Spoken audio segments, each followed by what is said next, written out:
Welcome back to The Link. Today we're discussing the growing financial crisis, and discuss this topic we have a studio audience here in London and special guests in London, Paris and Tehran. I'm going to go back to our London audience next. I think there was a comment here potentially about students and the future. Go ahead. I was just really concerned about the students of the future. And they won't have the same opportunities that we did, and I think the level of education is rising, and it's expected for people to go to university and have certain degree of education and so on, and that's not going to be possible, and I'm just really curious about how that's going to work. Do you see yourself as someone who'd join the students? I don't know if you're a student yourself, but would you be someone who'd be out there joining the students now in their protests and getting out there and mobilizing, as Chris and others have said? Yeah, absolutely. I mean, I was lucky enough to get my master's degree in time, before the prices just escalate. But it's escalating in such a short term, I'm just wondering, how are people going to manage to make such a change in their financial situations to be able to go to university? And I know that the government will help, they're talking about helping the poorest students, but really, is that going to work, or is it going to become like in the States where people have to start saving from the time where the child is born? Nick, do you buy into that? I mean, the government says it's going to help the poorest of the poor, and those who can pay will have to pay. What do you make of that? No. We hear this all the time. The International Monetary Fund says exactly the same thing. We'll protect the poor. I mean, it is an excuse for getting rid of universal provision of services, of the welfare state that have been built up over many, many years, so that wealth in society can be redistributed and power in society can be redistributed. And what we're facing now is education in this country going back to the Victorian days. I think the US is a good example as well of where people can leave university owing $100,000. That forces them then to go into very high paid jobs rather than using their knowledge and skills for the public good, and you end up with a more profit-seeking, greedy and crime-ridden society Chris, as a result of that. If we continue down this road, look into your crystal ball. 10 years from now, what are we looking at in terms of future graduates? I was the first and the only person from my family ever to go to university because it was free. I don't want to tell my 3.5-year-old son in 15 years' time that I can't afford to get him to go to university, and I think it's true. We're rolling back, and we are talking in Britain about a low-skill economy, and by cutting back in education, how are we going to compete with countries like Germany? How are we going to compete with countries like France or even Italy? We're not, is the simple answer, and I really worry about what my son is going to inherit, and I worry a lot actually about what's happening to society in terms of social provision, which, as I say, I think has been rolled back at the moment. It's interesting you talk about competition, because when we think about competition, particularly in the global marketplace, we can't but not talk about China. And Muhammad, could you perhaps reflect on what's the role of China in all of this? When we talk about competition, manufacturing, production, workforce, and we always think China writ large. I was in Shanghai recently, and the pace of growth is absolutely staggering. What's the role of China in this entire crisis? China at the moment is trying to make decisions itself of where it fits in the world.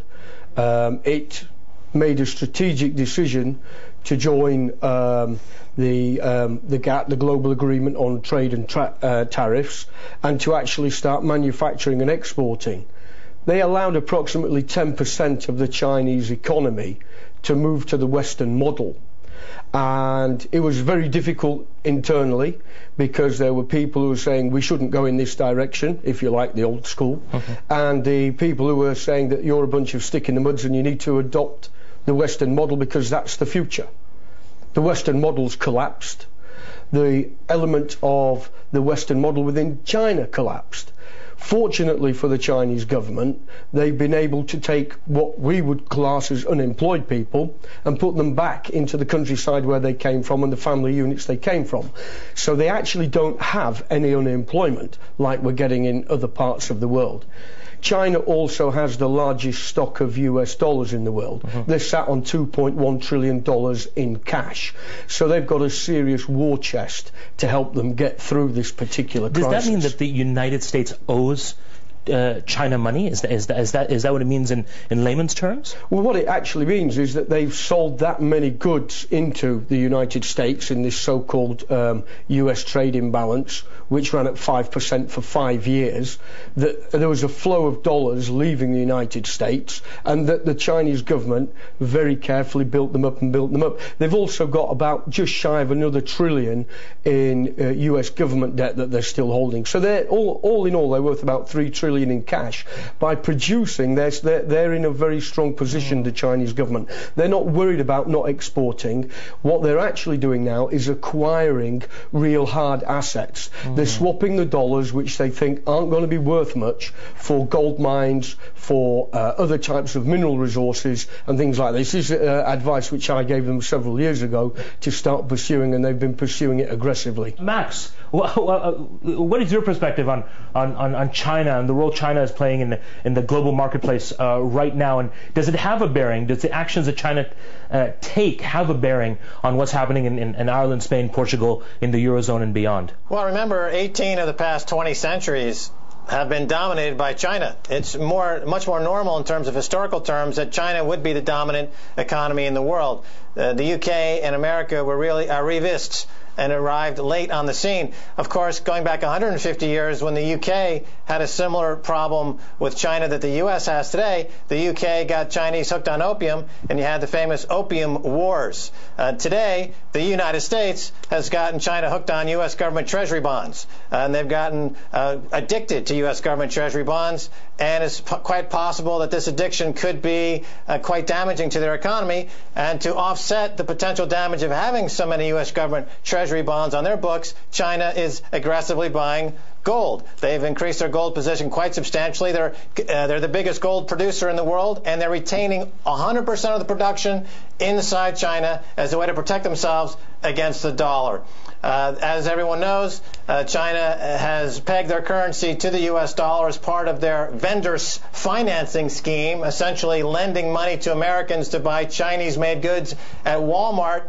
Americans never figured out that for every dollar they save shopping at Walmart, they lose $1.20 in wages. And now that all their jobs are gone and all the effects of this fiat currency is causing inflation, Americans don't have a job. Plus, they can't afford even to shop at Walmart anymore as prices go up, thanks to the problem of these currency wars, as they're being referred to. I'm just gonna ask Nick to just pick up the tail end of this discussion on China, because you particularly work with economies where China is making an aggressive push, and there's almost two sides to the story here, isn't there? What's going on the ground in terms of Chinese involvement, and could it be as dangerous or as negative as British, American, Belgium involvement in those parts of the world? It could be, but I think it's too early to tell what the impact's going to be. To be quite honest, China is a very contradictory presence when it invests in Africa. On the one hand, it's very good for those countries that they actually have some alternative, but to go to the old imperial powers of Britain, America, the IMF and so on, it creates some competition, I suppose. China does not come with a load of economic conditions telling them how to run their economies. China is more easygoing about allowing those countries to develop, as well as itself, of course, making money from what it's investing in. So I think it's too early to tell exactly what the impact of China is going to be. But I also don't think we should let it distract from the fact that the vast majority of money running around the world today is from the financial sector, is from hedge funds, is from privatized pension funds, is from banks. I mean, we see China as the big bogeyman that justifies everything that the West might want to do. But actually, in terms of the people really controlling what happens in Africa, in terms of controlling those economies and people's lives, it's the tiny amount of people that we who call ourselves democracies have put in charge or have taken charge of finance, of wealth and of power. Chris, I'm going to come back to a point that's been made by several people, this point about gold and silver. Max would say that, for example, that ordinary people like you and me should be investing our money in precious metals. That's the way to keep our wealth secure. We've heard this not only from Max here, but we've been hearing it from some commentators in the United States and elsewhere. So what do you make of this particular solution for the common person? Well, I think we should remember that money is an invention, a human invention, and actually gold and silver are just commodities which should be given this precious nature, and they can rise and fall. I actually don't think it's the way forward. I think some of the issues which come up, for instance, if I was in Ireland or in Greece now, I would turn around and say, why should we pay this debt? Why don't we default in the debt? Not default in terms of people's default. I would also be arguing, why don't we get out of the euro? Not just simply to go back to the old currency, but to talk about what sort of Europe we should have, a Europe which is democratic and not run on a neoliberal agenda. So I think it's a diversion to think we can bring this about. It's a bit like Eric Cantona saying we should all withdraw our money from the ATM. The problem is I don't have any money to withdraw. I have a problem with debt already myself, and that's going to pile up as my family has to, if I have to pay to them to go to university. And therefore I would like a default on those debts. If I was Irish, I was saying we shouldn't pay this to sovereign bondholders. And I agree with the point as well that actually Max did make. If the IMF comes to my town, I'm for blockading the airport, blockading the Channel Tunnel to keep them out. We don't want them here. I hear you nodding your head. What do you have to say? I'm not actually. I'm agreeing with a lot of things that he's saying, but generally, I'm not one for words really. I'm a documentary filmmaker, so a bit like a modern day Frederick Wiseman kind of person. So the issue that I have is people having jobs and having to have two jobs to have the security that everybody wants in life. Everybody wants a nice home, a decent living quality of life, and I know people that are, who have to work two jobs. One is a psychiatric nurse, for instance, that I filmed, and at night time she has to strip in order just to have the security that you would normally get when you're a 60-year-old retired person. So I think there needs to be a big look at how people are coming out of university, where they're getting the jobs from, how much they're getting paid. There needs to be a whole reshuffle of everything, really, a bit like a cabinet reshuffle, but like in the approach on the types of jobs that are going out there and what are the expectations that they're. Are you talking about a profound reshuffle of our social priorities then? Absolutely. And what's important to us? Absolutely. Yeah. Absolutely. But I think, Muhammad, what do you make of that? You see, the thing is, we keep coming back to this point about people not understanding what's going on. And it's very important to understand what's going on to know why these things are happening. The bottom line is that the government took money and gave it to the banks. That money that was given to the banks came out of the real economy. This is crucial to understand. And the real economy would be, Muhammad? The real economy is the goods and services that we produce in this country. The real stuff, the stuff we buy and sell. Absolutely, that we buy and sell, that we call the GDP.